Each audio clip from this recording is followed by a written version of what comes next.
Bonjour et bienvenue, voici notre tour d'horizon économique, géopolitique, sanitaire et boursier. Nous sommes le lundi 12 octobre, une journée historique.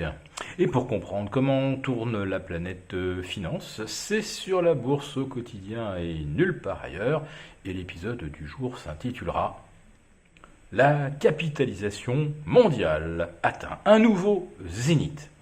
Oui, je le disais dès le début de l'énoncé, voici une nouvelle journée historique pour les marchés financiers, puisque la capitalisation boursière mondiale vient d'établir un nouveau record à plus de 92 000 milliards de dollars, soit 106% du PIB mondial. Mais comment se fait-ce alors que le Nasdaq, le S&P sont encore à 3% de leurs sommets historiques, tandis que la Bourse de Paris ou l'Eurostoxx sont à 17 voire 20% de leur record, soit de l'été 2019, soit du mois de janvier. Donc, qui permet à la capitalisation mondiale de battre un record? Eh bien, on le doit au marché chinois ce matin avec 2,4% de hausse à Shanghai, plus 3% à Shenzhen. Et qu'est-ce qui a mis en joie les marchés asiatiques? Eh bien, tout simplement, la Banque centrale chinoise, pour stopper la hausse du yuan au plus haut de 14 mois, a donc décidé de supprimer l'obligation de détenir 20% de réserves en devises pour les banques. Donc le yuan immédiatement cesse de grimper et les indices boursiers se sont littéralement envolés. Alors évidemment, Shenzhen, Shanghai, ça ne suffit pas à battre de nouveaux records. Donc on peut y rajouter ce matin la hausse de Séoul, celle de la bourse de Taïwan. Tokyo n'a rien fait. Mais surtout vendredi, eh bien, c'est l'indice des semi-conducteurs américains qui a battu un nouveau record. Et le Dow Transportation, eh bien, lui aussi a battu un record. Mais bon, le Dow Transport, ça ne pèse pas très lourd en regard de l'indice Philadelphia SOX des semi-conducteurs. Et qu'est-ce qui a dopé le secteur vendredi? Eh bien, vous vous en souvenez, l'OPA à 130 milliards de dollars d'AMD sur Xilinx. Voilà, donc tous les marchés aujourd'hui sont quasiment au plus haut. Et si l'Europe se mêlait au concert de hausse des places asiatiques, eh bien, nous pourrions retrouver les sommets de l'été d'ici les élections américaines.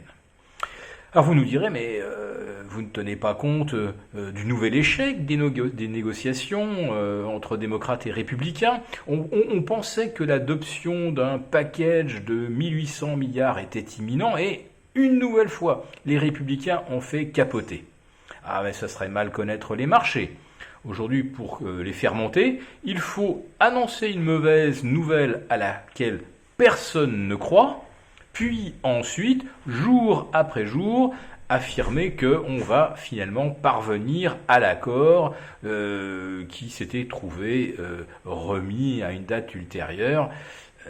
Donc les mauvaises nouvelles sont aujourd'hui non pas de bonnes nouvelles, mais des promesses de bonnes nouvelles ultérieures. Et comme le marché vit d'espoir, eh bien, c'est le mouvement perpétuel à la hausse.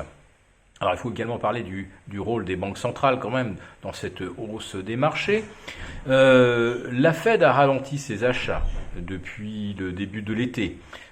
Elle avait atteint un peu plus de 7140 milliards à son bilan et on était tombé un petit peu en dessous de 7000 milliards cet été. On est remonté à 7075 milliards et c'est peut-être cette petite remontée entre 7000 et 7075 milliards qui a réussi à doper les marchés américains. Mais enfin, globalement, c'est quand même davantage l'espoir d'un stimulus package, puisque là, il est question de 2000 milliards. Hein, peut-être que si ça ne passe pas à 1800, ça passera à 2000. Alors que la Fed, en regard de ce genre d'ordre de grandeur, ne va pas injecter à nouveau 1000 milliards dans l'économie. Voilà. Donc, on compte beaucoup sur le stimulus package, sauf que depuis le temps qu'on en parle, depuis le mois d'août, eh bien, on pourrait penser que c'est quand même un petit peu dans les cours. Mais les banques centrales, elles, continuent d'acheter des dettes corporate, c'est-à-dire des émissions obligataires d'entreprise. Et là, ça fait quand même la différence. Parce que vous avez des entreprises zombies qui ont effectivement besoin des achats de la Fed ou de la BCE, sans quoi elles feraient faillite. Mais vous avez aussi toutes celles qui n'ont aucun problème de trésorerie et qui, elles, émettent également des emprunts que les banques centrales achètent. Et ces émissions obligataires leur servent à lancer des OPA, tels AMD sur Xilinx, ou peut-être même Veolia sur Suez. Autrement dit, ce sont les banques centrales qui financent directement les capacités d'entreprises à lancer des OPA et donc à participer au jeu spéculatif global. Si cette vidéo vous a plu, n'hésitez pas à nous mettre un pouce. Nous vous retrouvons demain 11h30 pour le live avec nos abonnés de la lettre confidentielle et bien sûr pour notre quotidienne. À demain.